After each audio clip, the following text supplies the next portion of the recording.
Fenomena blunder kiper top dunia sedang marak di minggu-minggu ini. Dari mulai Donnarumma, Mendy, dan yang terbaru Jack Steffen di laga semifinal Piala FA. Uniknya, kiper-kiper Indonesia justru jarang melakukan blunder.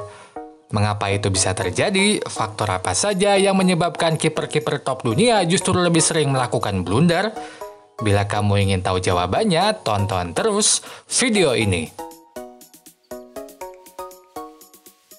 Kita sangat jarang menyaksikan kiper Indonesia atau kiper di Liga Indonesia melakukan blunder. Sebaliknya, setiap musim selalu ada saja kiper di Liga Top Eropa yang melakukan hal tersebut. Bahkan dalam beberapa minggu ini tercatat 3 kali blunder dilakukan kiper-kiper tim top Eropa. Donnarumma saat Madrid melawan PSG, Mendy saat Chelsea melawan Madrid, dan yang terbaru Jack Steffen saat City melawan Liverpool. Meskipun blunder terjadi karena ketidakakuratan umpan atau kontrol bola yang jelek, tetapi hal tersebut bukanlah faktor utama penyebab kiper top dunia lebih banyak melakukan blunder. Karena bila dikomparasikan, skill dan mental kiper top dunia jelas lebih unggul dibandingkan kiper Indonesia. Lalu apa penyebab sebenarnya? Faktor utama blunder kiper top dunia terjadi karena gaya atau taktik bermain di kompetisi Eropa berbeda dengan di Indonesia.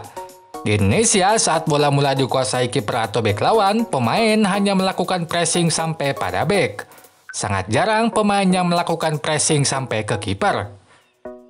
Dengan begitu, resiko kiper kehilangan bola pun jadi sangat minim karena memang jarang menguasai dan mengumpankan bola di pertahanan.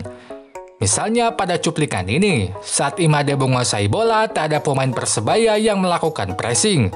Pressing hanya dilakukan sampai pada Nick Kuipers dan Igbo Nevo, sehingga Imade leluasa menguasai bola.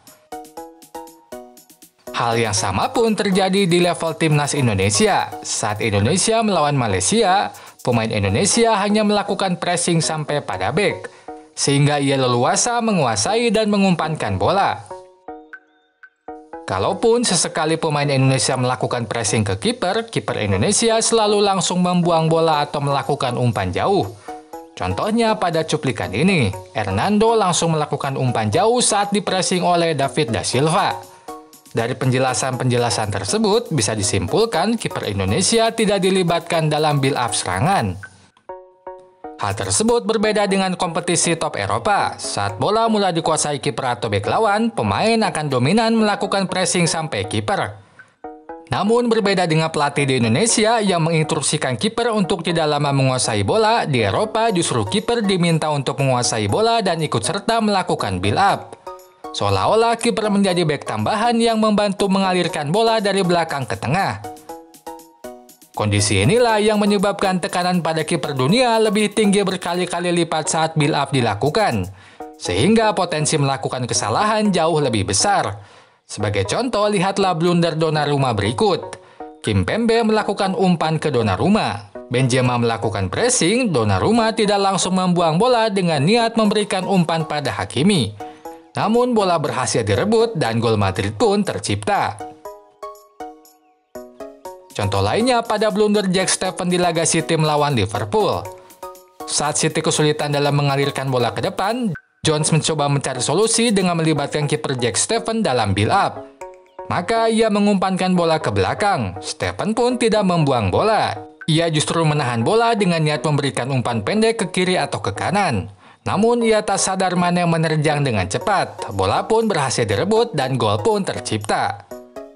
Hal tersebut berbeda dengan di Indonesia. Sesulit apapun tim dalam build up, kiper tidak pernah dilibatkan. Misalnya pada cuplikan ini. Saat hand-hand tertekan saat melakukan build up, ia lebih memilih melakukan umpan jauh dibandingkan memberikan umpan pada Imade. Lalu mengapa pelatih-pelatih di Eropa tetap melibatkan kiper saat build up? Padahal resikonya cukup tinggi. Tim yang melibatkan kiper dalam build up lebih mungkin bisa keluar dari pressing tinggi lawan. Saat kiper tidak dilibatkan, akan terjadi 10 lawan 10 sehingga sangat sulit kepada siapa bola diumpankan.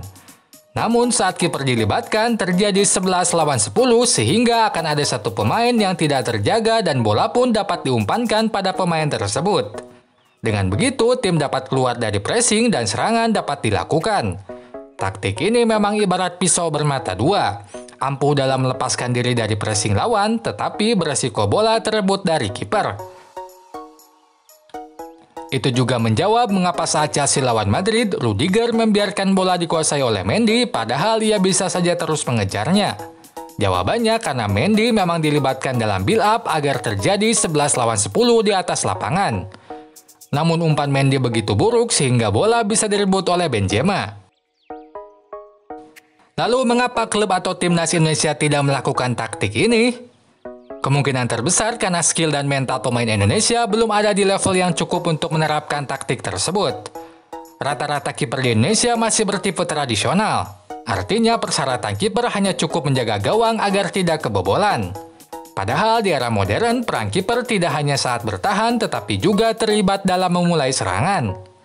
Maka kiper di era modern dituntut untuk memiliki penguasaan bola dan umpan akurat sama halnya seperti pemain lain. Meskipun begitu, sebenarnya tidak hanya kiper. Semua pemain pun harus di-upgrade agar bisa melakukan taktik ini. Sebab taktik ini bisa berjalan bila semua pemain memiliki akurasi umpan, kontrol bola, pengambilan keputusan, serta mental di bawah tekanan yang baik. Melihat pemain-pemain Indonesia, sepertinya hal-hal tersebut belum terpenuhi. Oke sobat semua, dapat disimpulkan bahwa seringnya blunder kiper top dunia bukan karena skill dan mental mereka yang kurang, tetapi gaya atau taktik permainan high pressing yang dilakukan di kompetisi Eropa, serta keputusan pelatih di Eropa yang melibatkan kiper dalam build-up. Oh iya, sebelum pamit, jangan lupa untuk like dan subscribe agar kamu terupdate video-video terbaru dari channel ini. Sampai jumpa lagi, goodbye!